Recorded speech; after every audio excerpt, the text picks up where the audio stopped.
बेरमपुर मध्य प्रदेश की वादियों में बसा एक खूबसूरत गांव। लेकिन इस गांव में छिपे थे कुछ ऐसे भयानक रहस्य जिन्होंने उस सदी में निवास करने वाले साहसी लोगों के दिल में भी एक खौफ पैदा कर रखा था।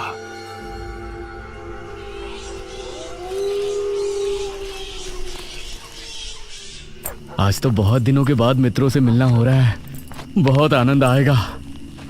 अरे मदन, कहाँ जा रहा है इस समय? पिताजी, मेरे मित्रों से इतने दिनों बाद मिलना हो रहा है। वो सुबह होने पर वापस नगर चले जाएंगे।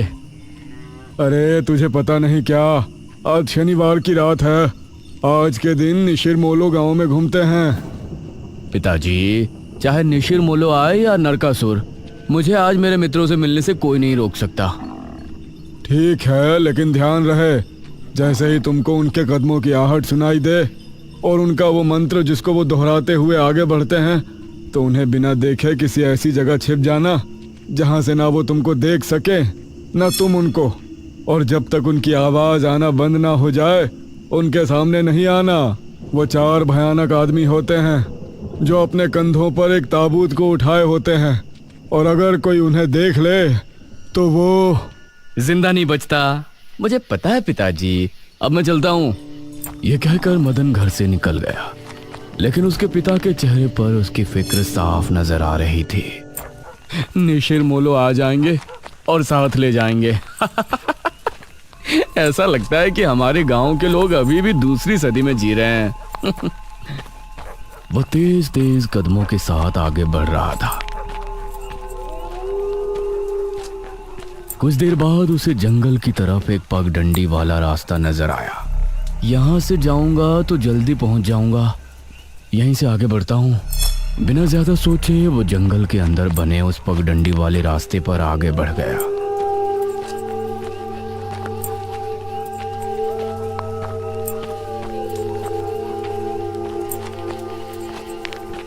आज तो बहुत मजा आने वाला है, मिलकर खूब मदिरा पान भी करेंगे।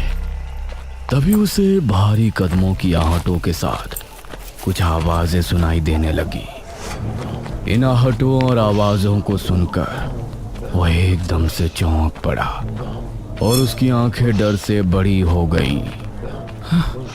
हे भगवान! वो जल्दी से झाड़ियों की तरफ भागा और उनमें छिपकर बैठ गया। वो झाड़ियों की ऊंट में बैठा लंबी लंबी सांस ले रहा था। वो आवाजें अब और ज्यादा साफ होने लगी थी। उसे यकीन था कि अब वो लोग उसके करीब ही आ रहे हैं। उसने धीरे धीरे छिपकर अपनी एक आंख से उनको देखा और वो हैरान रह गया।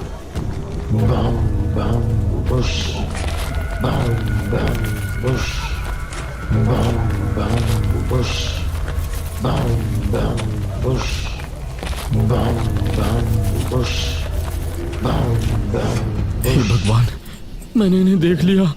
हाँ। मदन पूरी तरह से झाड़ियों में छिप गया और कुछ देर अपनी सांस तक रोके वहां छिपा रहा। फिर उसने धीरे से झांक कर देखा तो अब वो लोग कहीं नजर नहीं आ रहे थे। हाँ, लगता है चले गए। वो वहां से निकला और दोनों तरफ देखा तो वहां कोई नजर नहीं आया। हाँ, शुक्र है भगवान। उसने एक कदम बढ़ाया ही था कि तभी उसे फिर से वही आवाजें अपने ठीक पीछे से सुनाई देने लगी। उसने एक झटके से पलटकर देखा तो वो चारों ताबूत वाले शख्स ठीक उसके पीछे खड़े थे।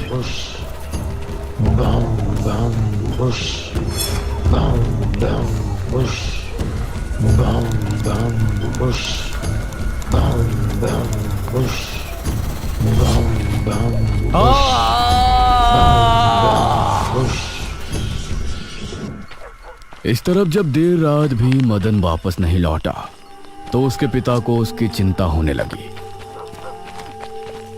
उसने गांव के एक आदमी विपुल को साथ लिया और जंगल की तरफ रवाना हुआ।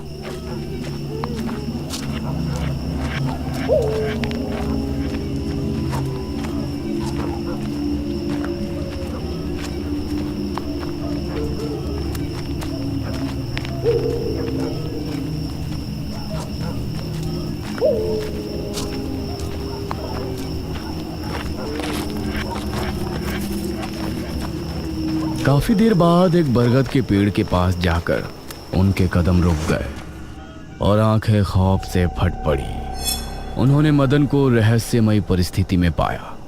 उसके चेहरे पर डर और आंखों में खौफ ऐसा नजर आ रहा था कि जैसे उसने हादसे से पहले बहुत ही भयानक मंजर देखा हो। मदन! 400 साल बाद अंधेरा जंगल, सुनसान रास्ता, चारों तरफ सिर्फ पेड़ पौधे और कोहरा। मेघना उनके बीच अकेली खड़ी थी। कोई है? क्या यहाँ कोई है? उसने कुछ कदम आगे बढ़ाए।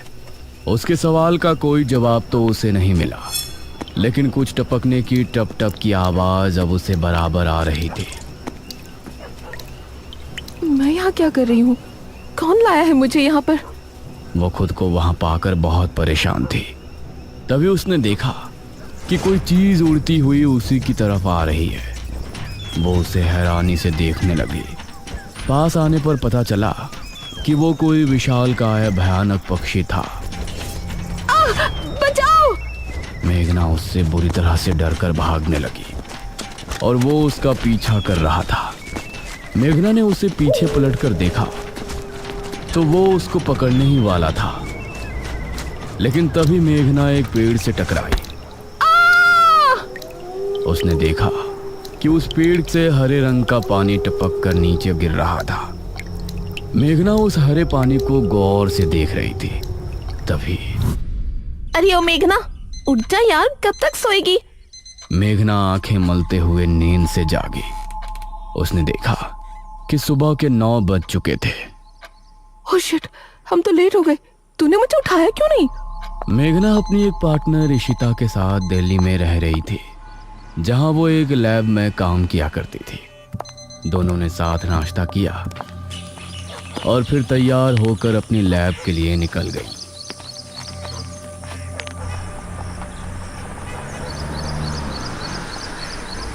तेरा ऑमलेट खा खा कर मेरा पेट खराब हो चुका है। रोजाना कच्चा ही बना कर दे देती है। शुक्र मना कि कच्चा भी खाने को मिल तो रहा है। तेरे भरोसे रहेंगे तो वो भी नहीं मिलने वाला। सोकर ही 9 बजे उठती है।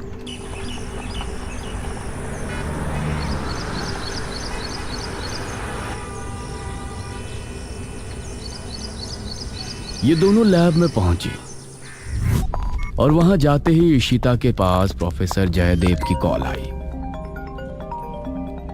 तुम दोनों ने इस बार बहुत समय ले लिया है। जो एंटीडोट बनाने का काम तुमको दिया था वो पूरा करोगे या नहीं? प्रोफेसर साहब, बस ये समझ लीजिए कि काम होने ही वाला है।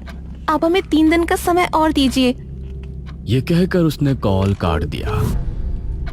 तो इतने दिनों से प्रोफेसर को घुमा रही है, आखिर तू ये एंटीडोट तैयार करेगी कैसे? ये सुनकर ईशिता ने एक किताब निकाली।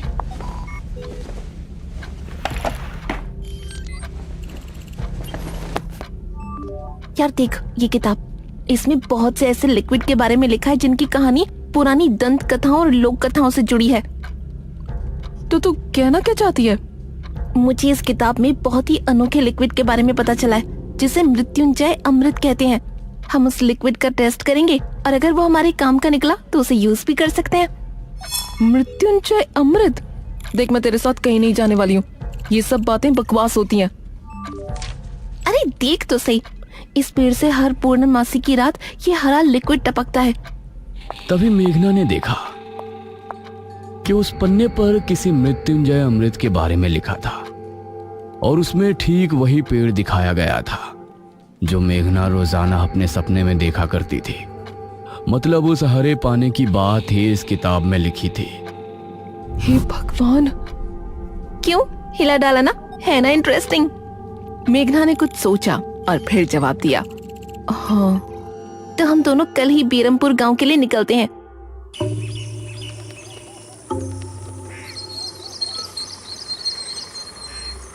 ये दोनों अगली सुबह ही बस से बेरमपुर के लिए निकल गई।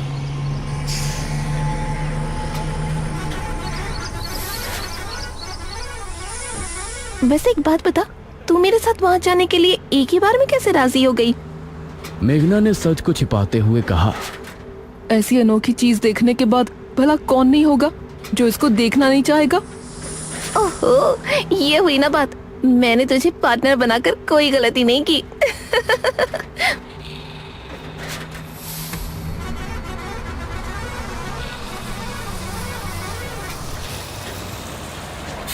ये दोनों 5 घंटे के सफर के बाद एक जगह उतरी। इनके ठीक सामने एक बड़ा सा गेट था जिस पर नाम लिखा था बेरमपुर। इशिता और मेघना ने जैसे ही गेट के अंदर कदम रखा तो अचानक से मौसम बदला। सूरज मानो बादलों के पीछे छिप गया और एक हवा अपने साथ आंधी ले आई। अरे वाह, गांव का मौसम तो बहुत ठंडा है। इधर गांव के लोग भी अचानक बदलते मौसम को देखकर हैरान रह गए। अरे ये क्या, अभी तक तो काफी गर्मी थी, ये अचानक आंधी कहां से आ गई? मुखिया जी, लगता है बारिश भी जरूर आएगी। इधर मेघना और इशिता दोनों ही गांव की तरफ बढ़ रही थी। यार, ये गांव के लोग ठीक तो होंगे ना? गांव के लोग तो ठीक ही होते हैं, अजीब तो हम शहर वाले होते हैं। ये बात तो तूने बिल्कुल पते की कही। इशिता और मेघना दोनों गांव के चौक पर पहुंची। वहां एक कुआं भी था और वहीं मुखिया भी 2 आदमियों के साथ खड़ा था। अरे बच्चियों, तुम दोनों कौन हो? अब नमस्ते जी, मेरा नाम इशिता है और ये है मेरी दोस्त मेघना। अच्छा बेटा, वैसे हमारे गांव में किस वजह से आना हुआ? वो असल में वो अंकल, हम लोगों को अपनी स्टडी के लिए 5 गांवों के बारे में लिखना है, इसलिए हम लोग यहाँ आए हैं। इसके बाद और 4 गांवों में जाएंगे। ओह अच्छा, फिर तो ठीक है बच्चों, हम तुम्हारी जितनी हो सके उतनी मदद करेंगे। जी अंकल, क्या हमें यहाँ कुछ दिन के लिए रहने के लिए कोई घर मिलेगा किराए पर? अरे बच्चों, तुमको किराए की घर की क्या जरूरत है?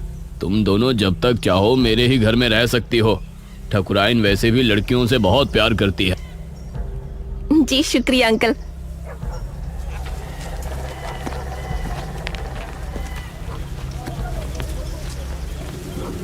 मुखिया इशिता और मेघना को अपने घर ले आया। तभी घर के मंदिर में जल रहा दीपक बुझ गया। अजी सुनती हो ठकुराइन? जी आई। ठकुराइन कमरे से बाहर आई। नमस्ते आंटी। नमस्ते बेटा। ओ जी, ये प्यारी प्यारी बच्चियां कौन है? ये दोनों शहर से अपनी पढ़ाई के सिलसिले में आई हैं। हमारे गांव के बारे में लिखना चाहती हैं। वो क्या होता है रे, वो रिसर्च करने आई हैं। तभी वहां पर एक और लड़का आया। क्या कहा?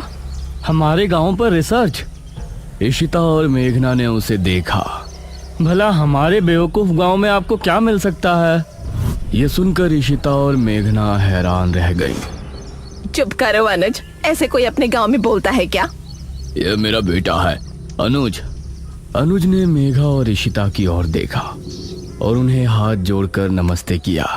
नमस्ते बेटा अनुज, जरा इन दोनों को वो खाली कमरा दिखा दो जो तुम्हारे कमरे के बराबर में है। ठीक है पिताजी, आओ देवियों। देवियों? अनुज कॉरिडोर से होते हुए उनको कमरा दिखाने ले जाने लगा। इसी समय गांव के मंदिर में बैठा पुजारी भगवान की आरती कर रहा था। तभी अचानक से दिया बुझ गया। ये संकेत तो ठीक नजर नहीं आ रहे। हे प्रभु, रक्षा करना। वैसे आप लोगों को रिसर्च करने के लिए यही गांव मिला था? अरे हम लोगों को 5 गांवों के बारे में लिखना है, तो इसीलिए जो भी गांव पास दिखा चले आए। इसके बाद और किसी गांव में जाएंगे। अच्छा, वैसे यहाँ कुछ ऐसा है जो कि रहस्यमय या ऐतिहासिक हो? हाँ है ना, एक राजमहल। राजमहल यहाँ? हाँ, 400 साल पहले जो यहाँ के राजा हुआ करते थे, उनका महल। वैसे अनुज, क्या तुम हमें उस महल में लेकर चलोगे? हाँ, तुम लोग जाना चाहोगी तो जरूर। तो ठीक है, रात को जब सब सो जाएंगे तो हमें वहाँ ले चलना। यह सुनकर मेघना इशिता को हैरानी से देखने लगी। रात के समय तुम लोग मजाक तो नहीं कर रहे? नहीं, हम तो चलने को तैयार हैं। तुम्हें डर लग रहा है तो बताओ। मेरा गांव है ये, मुझे क्यों डर लगेगा?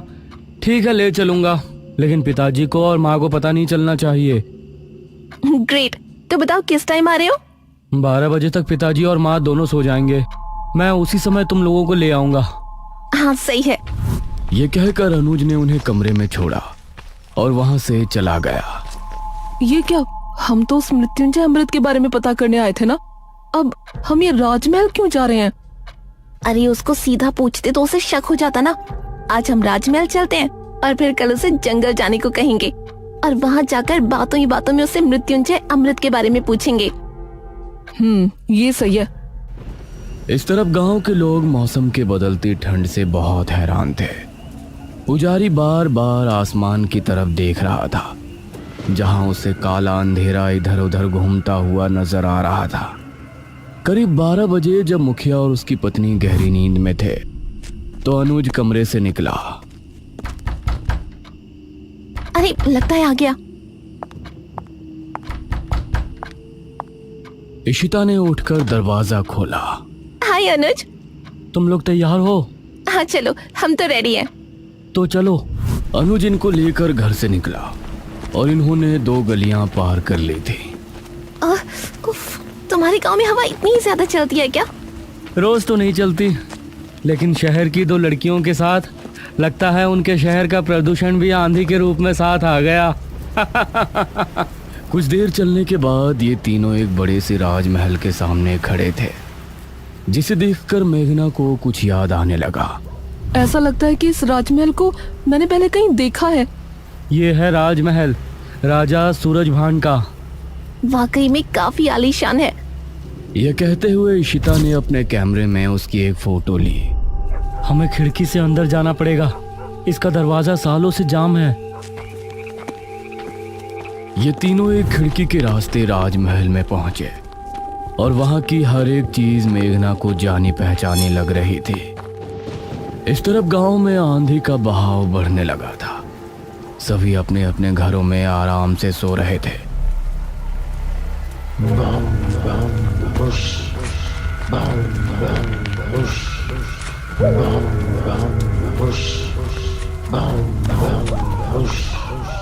अरे ये आवाज तो निशिरमोलो। गांव के सभी लोगों के दिलों में खौफ उतर आया। उसी समय मुखिया के कमरे में गांव का पुजारी हड़बड़ाता हुआ पहुंचा। मुखिया जी उठिए। मुखिया चौंकता हुआ नींद से जागा। क्या हुआ पुजारी जी, इतनी रात में आप? गांव में निशीर मोलो की आवाज गूंज रही है, सब बहुत डरे हुए हैं। पुजारी जी, ये कैसे हो सकता है? निशीर मोलो यहाँ कैसे आ सकते हैं? वो तो कई सालों पहले सो गए थे। जरूर कुछ ऐसा हुआ है जिससे वो जाग उठे थे। हमारा मन बहुत विचलित हो रहा है। गांव के सभी लोग अपने अपने घरों में जाग चुके थे और डरे बैठे थे। यह आवाज सभी के दिलों में खौफ पैदा कर रही थी। मेघना, इशिता और अनुज तीनों इस बात से बेखबर राजमहल में घूम रहे थे। ये कैसी आवाज है? हाँ, मैंने भी सुनी। ऐसा लग रहा था कि कोई सिपाही भारी जूतों के साथ गलियारे में चहलकदमी कर रहा है, लेकिन दूर दूर तक कोई नजर नहीं आ रहा था। उसी समय गांव के 2 आदमी संपत और कप्ता जंगल की सरहद पर बैठे हुए जुआ खेल रहे थे। अरे संपत यार, चल घर चलते हैं, अब बहुत समय हो गया। ओहो, अब तू हार रहा है तो घर चलते हैं। अरे चुपचाप पूरी बाजी खेल, इससे पहले तो मैं तुझे जाने नहीं दूंगा। हाँ। यह सुनकर कप्ता फिर से उसके साथ पत्ते बांटने लगा। उन दोनों को यह आवाज सुनाई दी। तेज आंधी की हवाओं में उनकी आंखें बहुत मुश्किल से खुल रही थी। उन दोनों ने देखा कि सामने से 4 आदमी अपने कंधों पर एक ताबूत उठाए मंत्र पढ़ते हुए चले आ रहे हैं। संपत और कप्ता इससे पहले कुछ करते, वो चारों आकर उनके सामने रुक गए। हवा का रुख थोड़ा कम हुआ। वो चारों अपनी लाल चमकती आंखों से संपत और कप्ता को घूर रहे थे। इधर इशिता, मेघना और अनुज को एक दरवाजा खुलने की तेज आवाज सुनाई दी और वो चौंक पड़े। न जाने उस दरवाजे से कौन निकला, जिसको देखकर ये तीनों चौंक पड़े। वहीं संपत और कप्ता के सामने खड़े वो चारों शख्स जो कि निशूर मोलो थे। उनके कंधों पर रखा ताबूत खुल गया और उसके खुलते ही संपत और कप्ता की चीख पूरे गांव के लोगों ने सुनी, जिसे सुनकर सभी गांव के लोग डर गए। ये किसकी चीख थी जी? निशिर मोलो, ये चीख किसी अनहोनी की संकेत थी। निशिर मोलो आखिर कौन है? क्या है मृत्युंजय अमृत? और क्या संबंध है मेघना का इन सब से? इन सभी सवालों के जवाब जानने के लिए हमारे साथ जुड़े रहिए इस कहानी के अगले भाग में भी।